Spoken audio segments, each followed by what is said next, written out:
পিএসসির অধীনে অনুষ্ঠিত রেলওয়ে উপসহকারী প্রকৌশলী পদে নিয়োগ পরীক্ষা বাতিলের দাবিতে মানববন্ধন করেছেন চাকরি প্রত্যাশী ডিপ্লোমা প্রকৌশলীরা। আগারগাঁওয়ে বাংলাদেশ সরকারি কর্ম কমিশনের সামনে বিক্ষোভ মিছিল করেন তারা। পরে মানববন্ধন করে দাবি জানান রেলওয়ের উপসহকারী প্রকৌশলী পদে নিয়োগ পরীক্ষা বাতিলের। প্রশ্ন ফাঁসে জড়িতদের আইনের আওতায় আনাসহ ৩ দফা দাবি তুলে ধরেন আন্দোলনকারীরা। পরীক্ষা পদ্ধতি পরিবর্তনেরও দাবি তাদের। আর এদিকে প্রশ্ন ফাঁসের ঘটনা তদন্তে ৩ সদস্যের কমিটি গঠন করেছে সরকারি কর্ম কমিশন পিএসসি।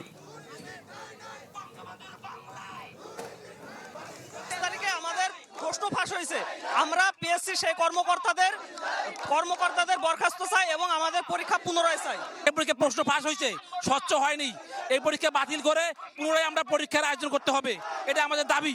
নতুন করে আবার যাতে পরীক্ষা নেয় সেই দাবি আমরা জানানোর জন্য আমরা এখানে আসছি এবং এটা যেন খুব দ্রুত সময়ের মধ্যে সম্পন্ন করে নিয়োগটা।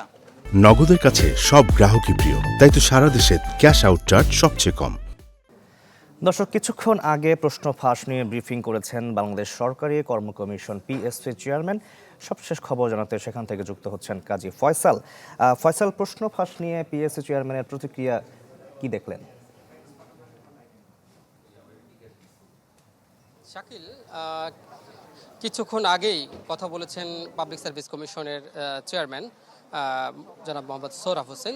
উনি আমাদেরকে যেটি জানালেন যে এখানে যারা আন্দোলন করছেন তাদের আন্দোলনের বিষয়টি তারা দেখছেন এবং এখান থেকে আন্দোলনকারীদের মধ্যে থেকে 8 জনের একটি প্রতিনিধি দল কিছুক্ষণ আগে ওনার সঙ্গে দেখা করেছেন এবং স্মারকলিপি দিয়েছেন। ওনারা দাবি করেছেন যে এই ঘটনায় যারা জড়িত তাদের জন্য আইনের আওতায় আনা হয় এবং যে পরীক্ষাটি আপনি বলছেন যে রেলওয়ে নিয়োগের যে পরীক্ষাটি উপসহকারী প্রকৌশলী পদে সেই নিয়োগ পরীক্ষাটির জন্য বাতিল করা হয়। এছাড়াও তারা বলছেন যে পরীক্ষা পদ্ধতি পরিবর্তনের দাবি তারা জানিয়েছেন। তারা বলছেন যে পদ্ধতিতে বিপিএসসি পরীক্ষা নিয়েছে এই পদ্ধতি সংস্কার করা দরকার। তারা বলছেন যে প্রথমে প্রিলিমিনারি এবং লিখিত সর্বশেষ ভাইবার মাধ্যমে যেন অর্থাৎ বিশেষ পরীক্ষা যে পদ্ধতিতে নেওয়া হয় এই পরীক্ষাটি যেন সেই পদ্ধতিতে নেওয়া হয়, তাহলে আর প্রশ্ন ফাঁসের কোনো ঝুঁকি থাকবে না।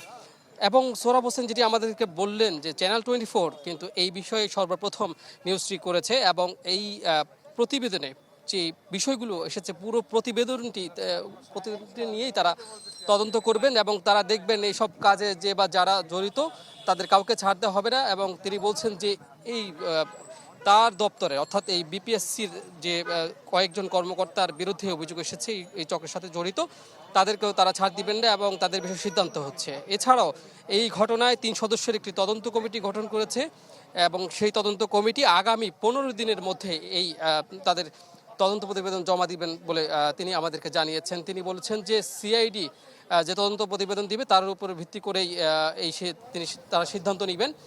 তবে তিনি সাংবাদিকদের একটি প্রশ্নে তিনি আমাদেরকে বলেছেন যে এর আগেও বিপিএসসির যাদের জড়িত থাকার বিষয়ে নাম এসেছিল তাদের কেউ এখানে এসে যুক্ত হয়েছে, এটি আদালতের নির্দেশেই। তিনি বলছেন যে এটি আদালতের নির্দেশে মূলত তারা চূড়ান্ত সিদ্ধান্ত বলে তারা ব্যবস্থা নেন। শাকিল, ধন্যবাদ আপনাকে আমাদের সঙ্গে যুক্ত হওয়ার জন্য।